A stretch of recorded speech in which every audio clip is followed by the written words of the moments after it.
이정후 앞에 또다시 아무도 없었습니다. 샌프란시스코 자이언츠 타선의 침묵이 길어지면서 멜빈 감독은 급기야 이정후를 4번 타순에 배치하는 특단의 조치를 내렸습니다. 그러나 오늘도 이정후는 득점 찬스를 만들 기회조차 얻지 못했죠. 그럼에도 불구하고 이정후는 9경기 연속 출루라는 대기록을 이어가며 여전히 팀의 희망으로 빛나고 있습니다. 과연 어떤 경기였을까요? 이정후와 샌프란시스코의 5월 28일 그 속 깊은 이야기를 지금부터 전해드리겠습니다. 8경기 연속 안타에 도전했던 지난 28일 경기 이정후는 디트로이트의 호수비의 안타를 도둑맞으며 연속 안타 행진이 아쉽게도 중단되고 말았습니다. 9회 초 마지막 타석. 주자 2명을 앞에 두고 타석에 선 이정후는 상대 투수의 시속 155km 강속구를 정확히 받아쳤습니다. 현지 통계에 따르면 이 타구는 무려 72% 확률로 안타가 될 수 있는 타구였지만 디트로이트의 좌익수 라일리 그린이 몸을 날리며 극적으로 잡아냈습니다. 샌프란시스코가 뒤지고 있는 상황에서 이정후는 값진 한 방으로 추격의 불씨를 지히려 했습니다. 그러나 메이저 리그 전체 1위 팀인 디트로이트는 타격뿐 아니라 수비력에서도 완벽한 모습을 보였습니다. 그런데 미국 현지의 반응은 놀라웠습니다. 이정후의 성적 부진을 지적하기는커녕 오히려 여전히 잘하고 있다는 긍정적인 평가가 이어졌습니다. 한 타격 전문가는 사람들이 종종 잊는다. 이정후는 지금 메이저리그에서 모든 걸 처음 경험하고 있다고 강조했죠. 이어 처음 접하는 구장, 처음 마주하는 투수, 생소한 언어와 문화 속에서의 경우는 정도로 프로페셔널하게 적응하고 있다며 루키 시즌을 치르고 있는 그에게 깊은 인상을 드러냈습니다. 즉, 디트로이트전 패배의 주된 원인은 이정후 개인이 아니라 샌프란시스코 타선 전반에 부진해 있다는 평가입니다. 실제로 샌프란시스코는 현재 팀 타율이 메이저리그 30개 구단 중 25위로 처져 있습니다. 그 중에서도 거액을 들여 영입한 윌리 아다메스의 부진은 비판의 목소리를 키우고 있죠.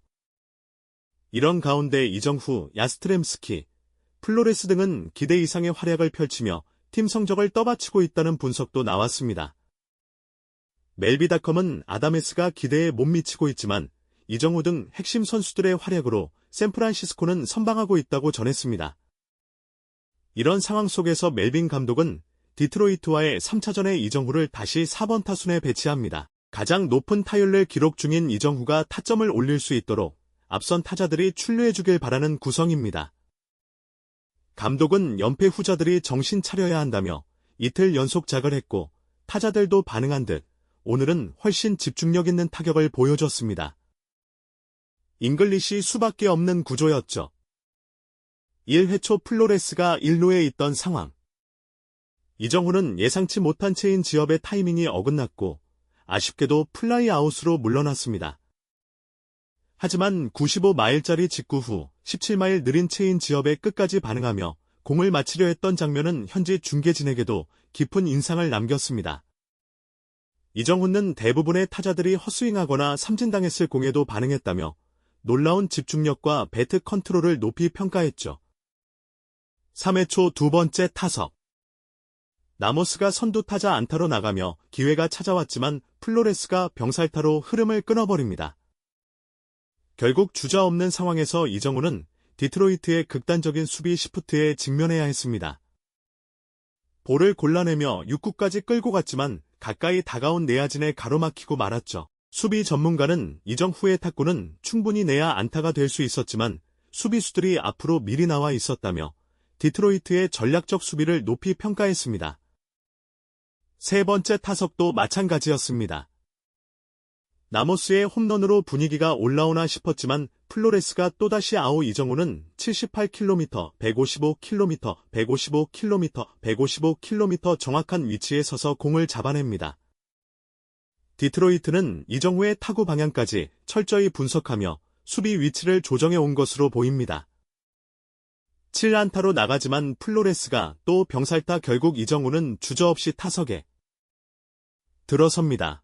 이 상황에서 그는 철저하게 공을 골라내며 출루에 집중했고 심판의 애매한 판정에도 흔들림 없이 볼넷을 골라냈습니다. 이정후의 해결사 본능이 폭발할 타이밍마다 유독 주자들이 사라져 버리느니 아이러니한 상황. 특히 플로레스의 연속된 병살타는 팬들의 한숨을 자아내기에 충분했죠. 이렇게 팀 분위기가 침체되어 가던 그 순간 디트로이트는 좌타자 이정후를 막기 위해 시리즈 1차전에 악몽이 있는 투수 타일러 홀튼을 다시 마운드에 올립니다. 홀튼은 스위퍼를 던졌다가 이정후에게 안타를 맞고 교체됐던 기억이 생생한 투수. 과연 이번에도 이정후가 홀튼을 상대로 반격에 성공할 수원 주자없는 이정후, 기회를 허무하게 날려버리는 동료들. 그럼에도 불구하고 9경기 연속 출루라는 대기록을 세우며 이정후는 샌프란시스코의 유일한 희망이 되어 가고 있습니다. 지금 이정후가 싸우고 있는 상대는 투수만이 아닙니다. 극단적 수비 시프트, 끊기는 타선, 그리고 적응해야 할 새로운 무대. 하지만 그 모든 것 속에서도 이정후는 메타석을 통해 자신의 증가를 증명하고 있습니다. 다음 경기에서는 부디 그의 앞에 주자들이 함께하길 해결사의 역할을 펼칠 수 있길 기대해봅니다. 입니다.